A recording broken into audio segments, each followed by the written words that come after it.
They are here for you to pick up. This study has been, I think, a very interesting one as we have looked at these different personalities. And we've looked at several ladies in this list. I think that's good. That's something that sometimes we don't do. Back in the ladies' class, I know they spent quite a bit of time, as would be logical, I guess, looking at some of the particular ladies of the Bible.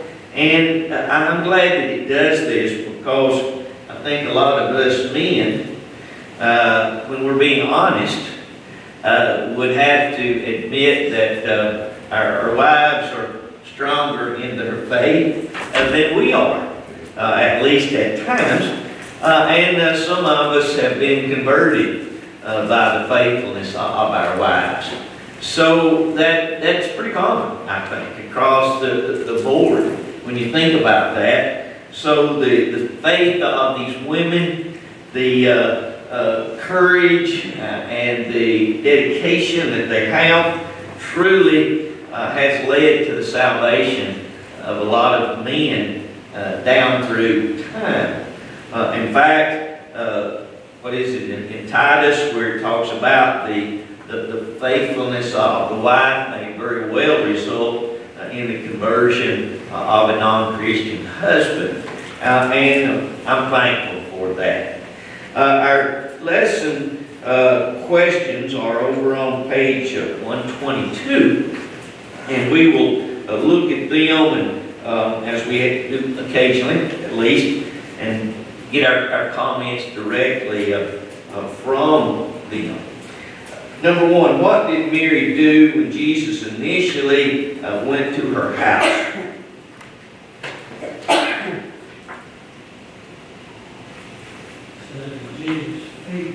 Now, sat at his feet.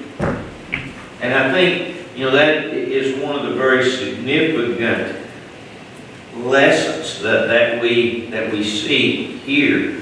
And it's interesting, I was reading about particularly funeral situations, and of course we bring Lazarus in a little bit in this particular story here, but I did not remember ever reading the fact that the bereaved many times would sit and would remain sitting. They didn't have funeral homes, so they would be seated in the house, and then visitors would come in. So it was kind of a traditional thing that they did. You probably are aware that in many occasions that the teacher would sit. Jesus, you remember, went out in a boat on one occasion, and he sat in the boat, but many times the people would stand. And if you go back under Ezra, I guess it was, you'll find that the people stood from morning to noon. Some of us would make it, wouldn't we? After a few minutes of standing, we'd collapse. But interesting how sitting and standing it is brought into this particular story. And the fact that Mary was seated at the very feet of Jesus, I think, suggests humility as well as respect, as well as interest. This may have been the first time that Jesus was in their home. And if that is the case, it puts a little more interest, I think, to this idea that Mary seemed to recognize maybe sooner than Martha did the significance of this particular occasion, where she had the opportunity to listen and sort of soak up whatever lesson that Jesus had for them. It doesn't tell us that anybody else was there. There could have been a pretty good crowd, I assume, but the focus is on Mary and this good choice that she made, and the fact that she was wise enough, or maybe she didn't give it a lot of thought. The Lord was there. and he was talking. Been interesting to know what his topic was. What did he talk about? Did he talk directly to me, or was there a pretty good crowded in there into the home? The homes were not that big. And we know on some occasions, there was such a crowd that people were standing outside and all over the place just to try to be able to hear. But this sets the stage, I think, for the rest of the lesson. Anybody with a thought or comment on that idea? As we prepare oftentimes for meals after service, I've done it myself, go back during service and do little things to get ready for the meal. Should we not be attentive to the word till the dismissal before we worry about the meal? So, that is a good point. We get distracted, we'll talk about Martha here in a few minutes. But, in fact, I was at a place for a gospel meeting, and I didn't know this till later, but I think they had fixed chicken fingers or something like that. But one of the couples was back there frying chicken all the way through the service. And I thought, we're missing the boat here somewhere. Yes, we need the chicken, but not at the expense. They didn't come to Sunday school. They didn't come to the worship hour. They were frying chicken, or whatever they were doing. And I thought, along that same line, that sometimes we get distracted, and there are ways, as a rule, of doing both. Without sacrificing the opportunity to study and even partake of the Lord's Supper. I don't know if this couple took the Lord's Supper that night or they just didn't, but I thought that to be curious and in some way a little bit sad. You straighten them out while you serve? Did I straighten them out? No, I did not. In fact, to me, that seems so obvious. Doesn't it? And it seems so very obvious. I was back for another meeting, and it didn't happen that time, so maybe somebody did straighten them out, as you say, I don't know. Well, did you eat the chicken? And ate the chicken? That's what I want to ask. If you ate the chicken, would you be wrong? That's a good question. Contributing to the problem. Those of you that are listening in at home, Allie wants to know, did you eat the chicken? Well, I don't remember. I probably did, and they were good.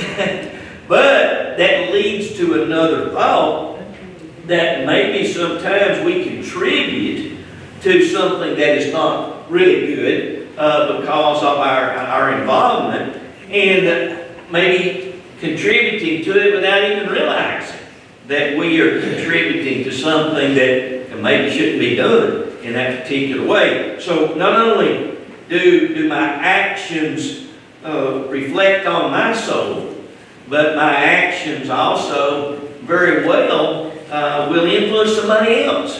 Because if you're going to do that, then it would at least indicate that preparing the meal is more important than worship. I doubt this couple felt that way, but I suspect they just didn't think about it.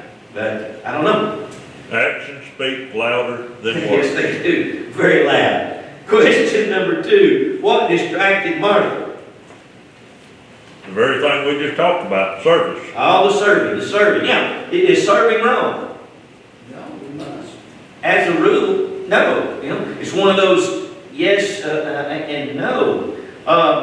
Wednesday night we attended the North Charleston Church of Christ down in Charleston, and they were studying Job.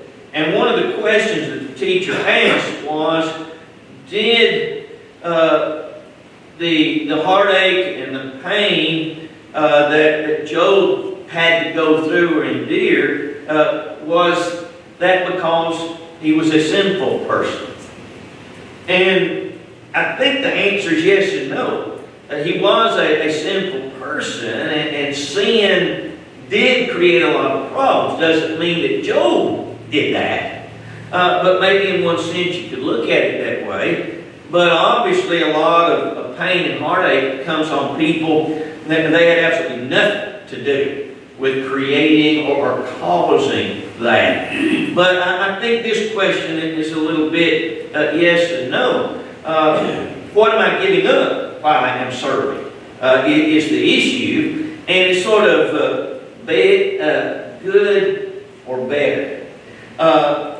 One of my favorite passages is Philippians 3:13, where Paul says, "Brethren, I do not count myself to have apprehended, but one thing I do, forgetting those things that are behind, reaching forward to those things that are ahead, I press on toward the goal of the prize of the high calling of God." Those two verses let us know that Paul understood that there was good and better. And he wasn't going to allow the past to keep him from doing his best in the future, but he also knew that he couldn't do everything. He was pressing on toward the goal of the prize. He was pressing on towards heaven. And I think when you look at this, Martha likely was the owner of the house. I thought that was maybe a curious idea. It's likely that she was older than Mary, that she was taking charge, and that it was her house. Lazarus comes into this picture, and I always had just sort of assumed that the three of them, the brother and two sisters, lived together. Maybe not. Lazarus may have had his own place. We really don't know that. But, you know, if you are the host, and Mary seemed to be in that category, then obviously she's going to be concerned about serving. She's going to be concerned about, enough food for supper. She's going to be concerned about, where in the world are all these men going to sleep? Lazarus was there. Jesus was there. If the 12 were there, so you got, 14 individuals that she's going to have to try to take care of. So when you look at it that way, then I think that we can sympathize with her. Jesus said that she was distracted. The word distracted comes from an original word that means overoccupied. Okay? She was sort of fluttering around all over the place, trying to get everything, ready. But Jesus looked into her heart. And he knew that at least on this occasion, Martha was missing the boat. What an opportunity. I wonder, in looking back at this, because we're getting closer to the crucifixion, and even if this was earlier, you're still not a lot of opportunities are going to be there for Jesus traveled from Galilee in the north all the way to Jerusalem and back and forth.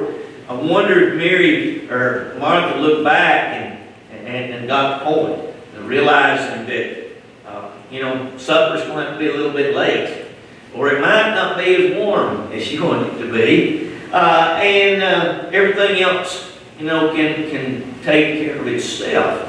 But she truly was failing to soak up whatever lesson it was that Jesus had for her.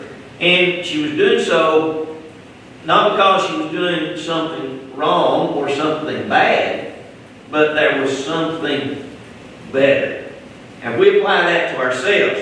It's good to mow your grass before it gets, this high. That's not a bad thing. But if you're doing it on a Sunday morning, or you're doing it on a Wednesday night, I made this statement at a gospel meeting at Stevens Gap here a few weeks ago up towards Crossville. And, and I use that illustration of mowing your grass. I had two ladies come by, and this was on a Monday night that I made that statement. And two ladies says, well, I was gonna mow my grass tomorrow, but not now. They let that grass go another day. But I think that makes the point. There are good things in athletics, as I think all of us know. There's so much pressure now, particularly on kids and playing ball, and they schedule stuff like that on Sundays, they schedule stuff like that on Wednesday nights. And so it puts the kids and the parents in a hard situation to support the team, but at the same time be faithful to God and recognizing the need to set a good example there. So there's something that's not bad, and athletics can be a really good thing, but not on Sunday morning, for example. Anybody with a thought there? What about Sunday afternoon? Sunday afternoon, yeah. Wednesday night? Well, Yeah, you decide that. whenever you miss the service or on Sunday, like now, we don't come back on Sunday night. Right? But a lot of people don't know that. Yeah, They see you out there doing things of the world yeah. that know that you're a Christian and not going to church. It does, I think, reflect on what you represent. I think we have to think about that. Sometimes there may not be much we can do about it, but to be aware of our influence and traditionally what maybe has been done or not done, and be aware of that. Okay, number, Steve, I have a question. yes. Can you help me with my timeline? Is this before or after Lazarus' resurrection? Yeah, this was afterwards. This is after, so This was after. they knew Martha knew his power. And is this the same Mary that anointed? Is that a big Good question. controversial question? Yeah, good question. When they were sitting in the house, Lazarus is there. So there's one occasion where he died and he has been raised from the dead. It gets a little bit confusing as to the time frame there. Jesus was in their home evidently on numerous occasions. In fact, if you read it all together, it gives the idea that Mary and Martha had two homes. One was up in Galilee, and then one was in Bethany. And Jesus seems to have visited both places. When Lazarus was with them, after the death and the resurrection, a lot of the crowds that came together likely came not because of Jesus, but Lazarus. They wanted to see him. Curiosity there. The priest at some point decided they needed to kill Lazarus too, because Lazarus was causing such a problem, because Lazarus was pointing to Christ as being Christ, and the priest didn't like that. Yeah, the attention was moved from Jesus to Lazarus because Lazarus was the evidence. he was the evidence. They would seek to get rid of it. Another thing that sort of and mixes, at least it did in my mind, we got several Marys. We got Mary Magdalene. At least three different Marys. And when you read about the crucifixion of the cross, they were there. You have the Mary that was a sinner, you remember, that came to Simon's house, Pharisee, and she anointed Jesus there. And you remember Simon said, she's a sinner, or at least he thought that. And Jesus, he knew who she was. Well, it appears that both Marys, that Mary who was the sinner, anointed Jesus. Mary, the sister of Martha, also anointed Jesus. So when you start looking at that, it gets a little bit mixed up. I struggle with the timeline too. It's a good question, and I'm not sure one that I can answer. Yes. I don't want to get off the subject here. I think there's something we missed a lot of times in watching this story. Jesus is dealing with where Martha is and with where Mary is. And there's some telltale signs in there that if you read real close, you'll figure out that Martha saw Jesus as a person who, if he asked God, that God would grant it for him. In other words, he was a conduit for faith. Mary, on the other hand, believed that he was the Christ, which is a completely different attitude towards Jesus that Martha had versus what Mary had. And so what you've got is you've got another corresponding thing. But if you look at them, they both go to Jesus the same way. They almost exactly the same thing. It's a different result. Where Martha says, in verse 22 says, I believe that whatever you ask of God, he will grant for you. Versus Mary, later on, who says, and you are the Christ, the Son of God. So there's a difference between how they look at Jesus, too. And I think that's one of the things that Jesus had to deal with, is because Mary has put herself at his feet because he is the Son of God. Martha he's just another person there. He's more like a prophet than anything because whatever God asks him, God does. Yeah, I do, and I think that's one of the things that gets a little confusing here, and maybe what I said a minute ago is accurate, either as far as the timeline that is concerned. But if you look at Martha and maybe her growth, after Lazarus died, you remember it was Martha that went out to meet Jesus first, and it implies very strongly that she believed that Jesus could raise Lazarus from the dead. And Jesus talked about the resurrection there. He was talking about raising Lazarus basically now. She thought that he was talking about the resurrection at the end of time as we know it. But it does show, I think, the growth on Martha's part. And Jesus knew the heart. So if this that we're talking about here was earlier in the ministry, then Lazarus dying was later. It shows that she did listen. And she had that perspective then that might have been even stronger than Mary's was with the development and the growth. Number 3, what did Martha want Jesus to do? To rebuke Mary. She wanted some help, didn't she? Yeah, tell her to help me. A reasonable request. I think that one of the ideas that I got out of that is the simple fact that we need to slow down sometimes. We live in such a hectic world where between our work and our families and our hobbies and all of those things that finding a quiet time to sit, to read our Bibles.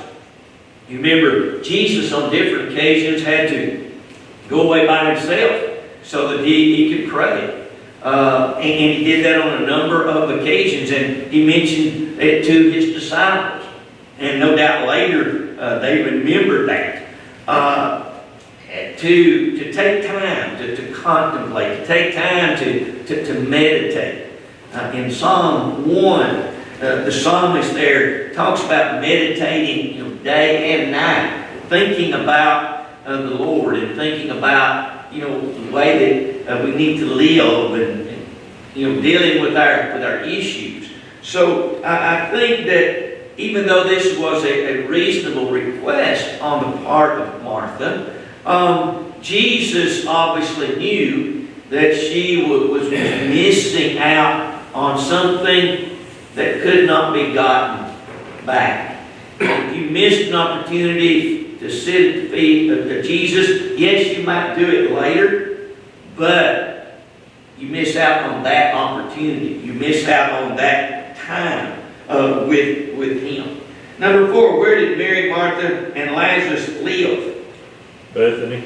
Okay, they were in Bethany. And like you say, from the reading, particularly the one particular commentary, talked about the fact that earlier they may have had a house up north in Galilee, somewhere around the sea up there, and but they definitely were in Bethany at this time. Bethany was about 1.7, less than 2 miles away to the east, or over on the road that goes down to Jericho.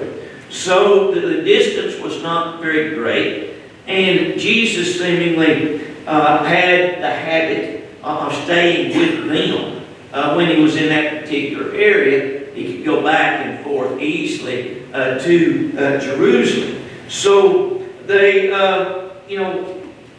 Mary and Martha and Lazarus may have spent, half their time in Galilee and half their time here. But at this particular point, Luke chapter 10, verse 38, I think, indicates a little bit there that there may have been 2 homes. But Jesus evidently visited likely both during this particular time. How did Jesus feel about Mary, Martha, and Lazarus? He loved them, yeah. We talk about John 3:16, for God so loved the world, and we realize that applies to each of us. The Bible speaks of the disciple that Jesus loved. Who was that? John. That's John, wasn't it? It's John. And it's interesting, was there anybody that Jesus didn't love? I guess he loved the devil too. I think so. Yeah, I think that God, that the devil had an opportunity, if indeed the devil was a fallen angel, which evidence is there. He loved all of those angels. He loved Satan, and Satan had an opportunity to change and do better. So saying that, it's why it's a little bit curious to me that he pinpoints. He loved them. He loved John. And I don't remember anybody else particularly. There may be several. But to talk about that and to emphasize the love of Jesus, obviously these 3 were very dear to him. He stayed with them. Their actions, their words must have been in line with what Jesus wanted them to know or to understand. But to think about that, and then to apply it to you and me. Jesus went to the cross for you and me. And truly, he does love us. I think the question is, do I love him? Do I love him enough to sit at his feet and to listen? Do I love him enough to open my home? There's a story, and you thought about this in a while right now, but there was a new preacher in town, and he visited this family. These folks have been members of the church for a long, long time.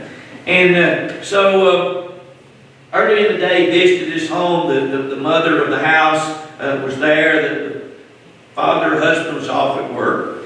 And he told her, he says, I'm just trying to visit everybody. And he said, does Jesus live here? And sort of took her back for a second. And she didn't hardly know how to respond. Well, when her husband got home, she told him about the preacher's visit and the fact that the preacher had asked her, does Jesus live here? And he said, well, didn't you tell him that we're in church every Sunday? And she said, that's not what he asked. Yeah, that wasn't what he asked. He said, didn't you tell him that we read our Bibles? And she says, well, that's not what he asked. And this went on and on. There is a difference in it. Does Jesus live in my house?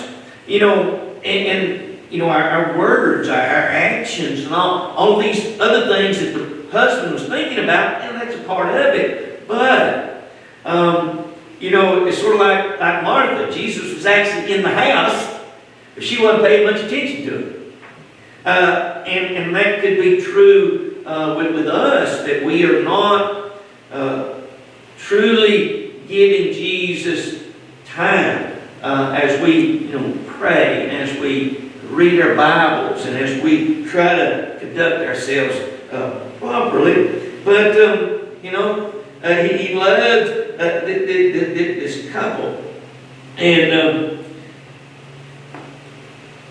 I had noted at this point, we dealt with it a little bit earlier, but in Luke 7, verse 36 and following, it is the Mary that was referred to, at least by the Pharisee, as a sinful woman.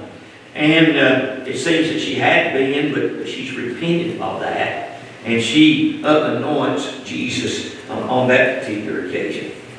How long had Lazarus been dead when Jesus arrived? 4 days, right? What's the significance of that? You're stinking by then.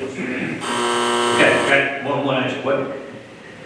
The evidence that he had been dead, that he was dead, when they opened the. No doubt. Jesus lived They believed that he was dead. Yeah, no doubt. 4 days. And Bob was pointing out, they had a belief in that time that the spirit would hover or linger, desire to come back to the body if indeed they were not dead. So there was a significance of the 4 days. There was no doubt he was dead. Is that true, or is that just something that? There's nothing to indicate that it was true at all. That when you die, you take that last breath, the spirit leaves. Of course, we have a coroner or a doctor, they'll still come in. I remember when Daddy died, had hospice, and took this girl about 2 hours to get there. She lived in Cookville. So she had to come all the way from Cookville to the Pineville area. But she checked to see if Daddy was dead. Well, I'd already checked that out. I had my hand on him, and I told Mama, I said, he's quit breathing, and he had. And he was gone. But when she got there, she had to check that out. So, yeah, it was official. I had an experience just like that. When Judah's mother died, you were there, Yeah, I remember. and I was holding her hand. And I remember that they quit breathing, but they'll take another breath. Yeah, sometimes, yes. But what that girl checking, I got up and went in there and told the girl that was on the monitor in there watching. I said, I believe she's gone. Yeah. And she said, she's been gone 30 minutes. So the heart had quit for 30 minutes, sort of, more or less. Yeah, She was still breathing. yeah. She would take a breath. And seemed like she would move. And you just not sure. Yeah, the nervous system, and all sorts of things, people have been known to move, and I guess out of that, it kind of, can be scary. That's where some of these ghost stories come from, I guess. But there's no evidence that the spirit hovering was the case. But they believed that, and maybe it was sort of an experience like you're talking about there, Charlie, well, we thought they quit, and then all of a sudden they take another big breath type of thing. So, at what point, but they were watching the monitor, and they were seeing the heart rate and that type of thing, and they saw it come to an end before the family, realized that particular thing. But the fact that it had been 4 days, there was no doubt, there was no question. In fact, Martha said he's starting to stink. The body was deteriorated. They had no embalming. Now in Egypt they've been practicing some of this type of stuff, but not in Israel. And so most burials were the same day, especially in the summertime. They would bury a person at that very day, and it was because of the deterioration that would happen so quickly to the body. So the 4 days left no doubt. Nobody could question he's dead and Jesus raised him. And of course, he did that on a couple of other occasions. The daughter of Jairus, you remember, and the widow of Nain.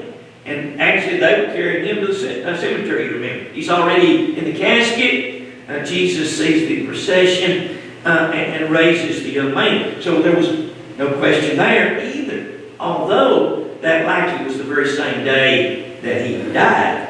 But here, no doubt. How did Martha greet Jesus? When he first came?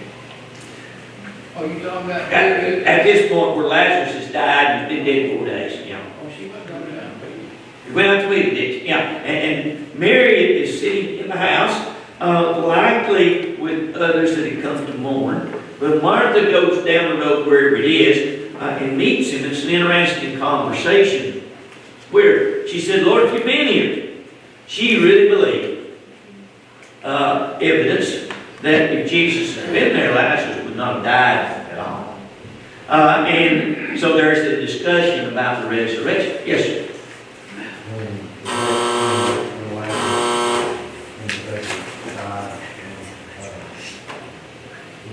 Luke 16, yeah. And was carried By the angels. in the air to the next track of the line. Yeah. Yeah, it's interesting. Luke 16, Lazarus and the rich man. This is a different Lazarus, a different man. But talks about the fact that the rich man died, lifted up his eyes and poor man. But Lazarus was carried by the angels to the bosom of Abraham. So does he still do that? I don't know why not. But it is an indicator of, at least gives us some idea of what happens. Steve, did you say this was a different matter? It's a different Lazarus, Two yeah. different people? Yeah, completely different I had individuals. that wrong all my life. Well, I had that wrong all my life. yeah, this is different. This man had been dead for 4 years, identified as the brother of Mary and Martha. The other isn't identified with that in any way.